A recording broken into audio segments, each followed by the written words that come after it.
I picked these people because all of them are the best on earth. But I also wanted to see, well, they're all very different. In the book, for example, you'll see somebody like let's say Jack Bogle, who built Vanguard and believes in investing and holding that money and indexing. He's probably invests directly about as opposite as anybody as Carl Icahn, who goes into the market and basically disrupts the system and says, you guys who are running the company are not maximizing profits, and I'm going to take over the company unless you make some changes.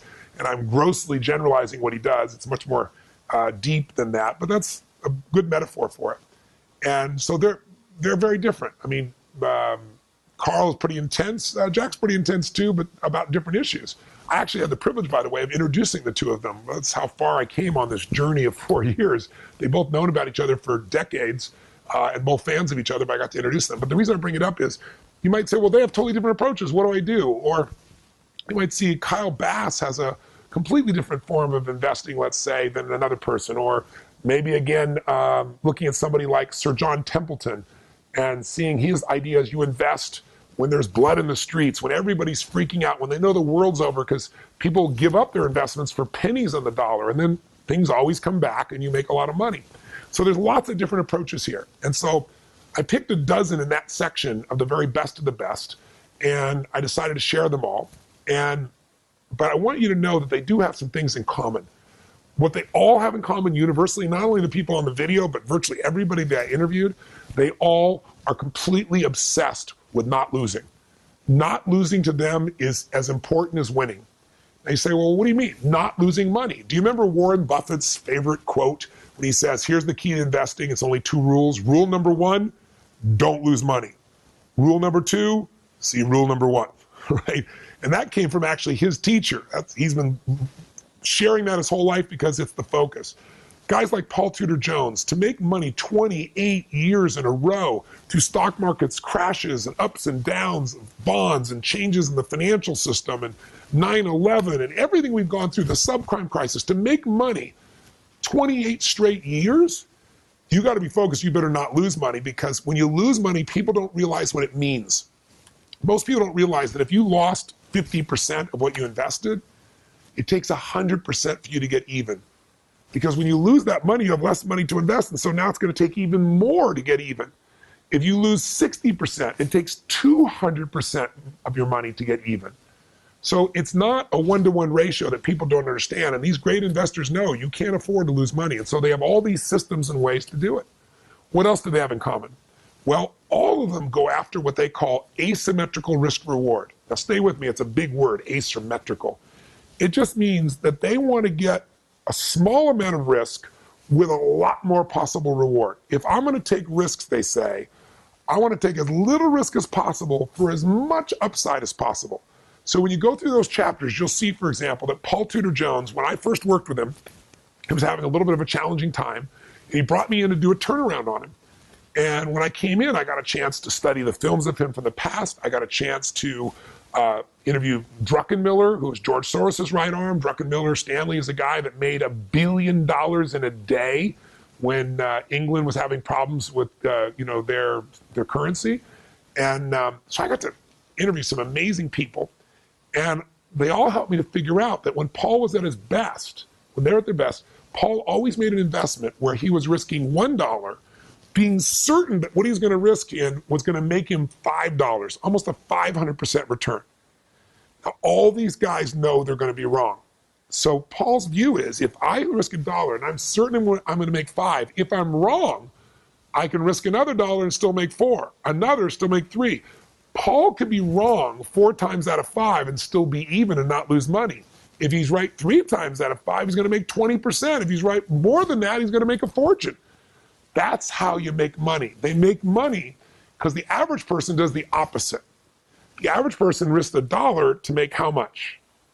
10 cents, 10%, 20 cents, 20%. Most, it's in the world we're in today, they're looking to make 5, 6, 7, 8, 9, 10 cents.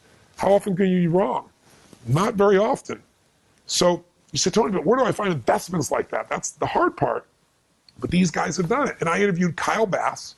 Kyle Bass is the man who took $30 million and turned it into $2 billion in 2 years during the worst economic crisis. How did he do it? He did it by finding an investment that nobody believed was valuable. And so he only had to risk 6 cents to try to make 100 cents to make $1, 6 cents to make $1. He could be wrong 15 times and still make money. And he wasn't wrong 15 times, which is why he took 30 billion and made 2 billion. That's the kind of risk reward or asymmetrical risk reward these people do.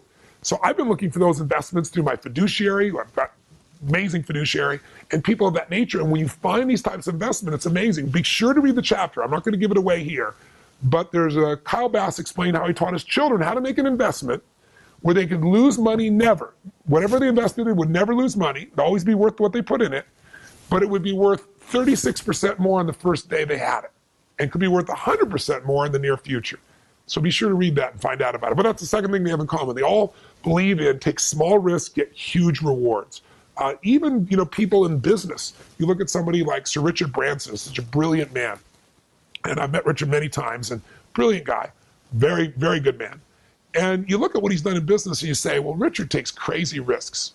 But I was talking to Richard and he was talking about how he looks at a business deal. He always asks the question, what's the downside and how do we protect the downside?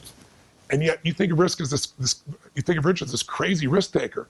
In fact, one of the stories was shared with me was when he was doing Virgin Airlines. That's a big risk, these giant Boeing jets. He actually went to negotiate to get Boeing to give him a guarantee that if the business went under, he could give back the jets without the expense.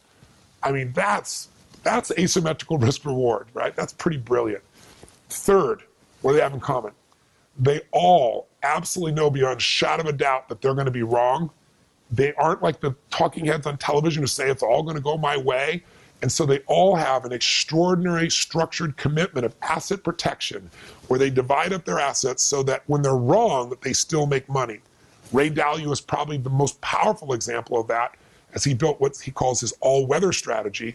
And he gave us a strategy not identical, but similar, based on similar principles in the book, which is the all-season strategy, which is designed so that if the stock market goes up or it goes down, you can still make money. If interest rates go up or they go down, you can still make money. And when you go in the book, you can see this. But the secret, same thing is true with David Swenson. David Swenson has an asset allocation, a plan that says, I'm going to be wrong, so I need to have a strategy that when I'm wrong, I'm still okay. I can still make money. What would be a fourth thing they all have in common? They all understand the importance of tax efficiency. David Swenson told me specifically at Yale, he said, Tony, there's only a few things that really move the needle. You've got to diversify your investments so that you're protected and you get the most protection for the downside, you get the most upside possible. He said, you really have to also make sure you have a certain amount of investments leaning towards equities, because equities over time have had a better return than most other investments. But he said the one thing that's a no-brainer is you got to have tax efficiency, because you don't get the dollars you earn, you get the dollars you keep. And as I mentioned to you, there's a chapter in the book on the secrets of the ultra-wealthy, and the secrets that you can use today. Ultra-wealthy people know that earning more is not the answer, keeping more is the answer, and that the IRS has sanctioned very specific ways that you can keep more of your money. And if you keep more of that money and invest it properly, you compound it, you're going to get a giant return. And there's ways to do it where the money is deferred, and there's ways to do it where the money is actually tax-free and it's legal. You got to read the chapter on that. But every one of these guys has organized their life to be tax efficient, so they're able to keep more, and that way get to their financial goals so much faster. And then the last one is they're all learning machines. One thing they have in common is none of them will ever settle. They don't say, I got it mastered. They're always studying, they're always learning, they're always growing, they're always trying to figure out a new insight, a new way of strategy to do things better. And if I had to add one more, I may have gone to 7 now, I'd say they're all givers. And when I say givers, I don't mean like positioning givers, like so everybody notices. Every single one of them. One of the reasons they gave me so much time, and many of them didn't just give me 3 hours, they followed up with me. We've spent hours talking since that time and increasing the understanding of how to help you. And they're not making a dime from you, and I'm not making a dime. I gave her all the profits of this book. Why did all these people do this? Because they've done well in their life, and they really believe the secret to living is giving. That they all do it in different ways. Some do it publicly, some do it privately, some do it with education, some do it around healthcare. But they found enormous joy in giving, and it's reminded them that there's more than enough, and it's one of the reasons they're wealthy. So those are the top ones that I could see in common. They don't lose, right? They just are focused. Asymmetrical risk rewards, small risk, big rewards, not big risk, little rewards. Don't want to play that game. Got to make sure that we're protected. We know we're going to be wrong, so we got asset allocation. Got to make sure we're tax efficient. Got to make sure that we're always learning. Got to make sure we're always giving. So take care of yourself, live strong, live with passion, invest well, and get financially free. See you soon.